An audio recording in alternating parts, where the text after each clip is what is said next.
कुंभ राशीसाठी साडेसातीचा तिसरा टप्पा सुरू आहे. प्रत्येक व्यक्तीला आयुष्यात एकदा तरी शनीच्या साडेसातीचा सामना करावा लागतो.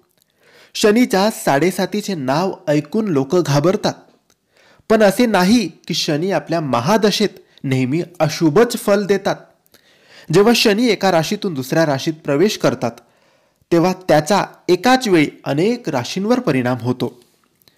29 मार्च 2025 रोजी शनी कुंभ राशी सोडून मीन राशीत प्रवेश करतील.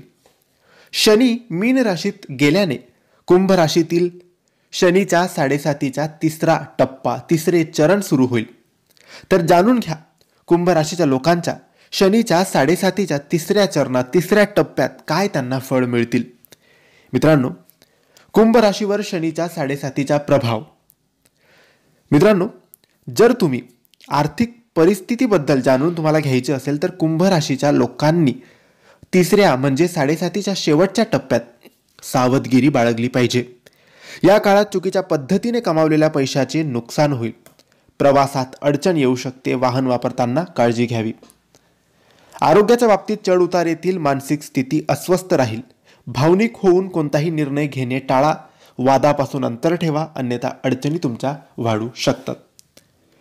शनीच्या साडेसातीच्या काळात तुम्हाला तुमच्या करिअरमध्ये अपयशांना सामोरे जावे लागू शकते. तथापि वेळेनुसार गोष्टी सुधारतील. कामात अडथळे येतील. महत्त्वाचे निर्णय तुर्तास होल्डवर ठेवा.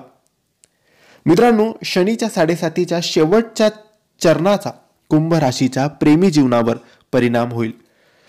जोडीदार आणि आरोग्यावर लक्ष ठेवा. तब्येतीत तुम्हाला चढउतारांचा सामना करावा लागेल. डोकेदुखी, डोळे दुखू शकतात. काही परिणाम चांगले मिळतील, काही परिणाम वाईट मिळतील. काही शुभ राहतील, काही अशुभ राहतील. शनी महाराज तुमच्या कर्मानुसार तुम्हाला फळ देतात. तुमचे कर्म चांगले असतील तर तुम्हाला चांगले फळ मिळतील. तुमचे कर्म वाईट असतील तर तुम्हाला वाईट फळं मिळतील. कुंभ राशीच्या साडेसातीच्या या शेवटच्या टप्प्यात, जो की 29 मार्च पासून सुरू होणार आहे, त्या टप्प्यात तुम्ही शनीच्या मंदिरात जाऊन शनीचे दर्शन घ्यावं. हनुमानाच्या मंदिरात जाऊन हनुमान बजरंगबलीचे दर्शन घ्यावं. हनुमान चालिसाचे पठण करावे.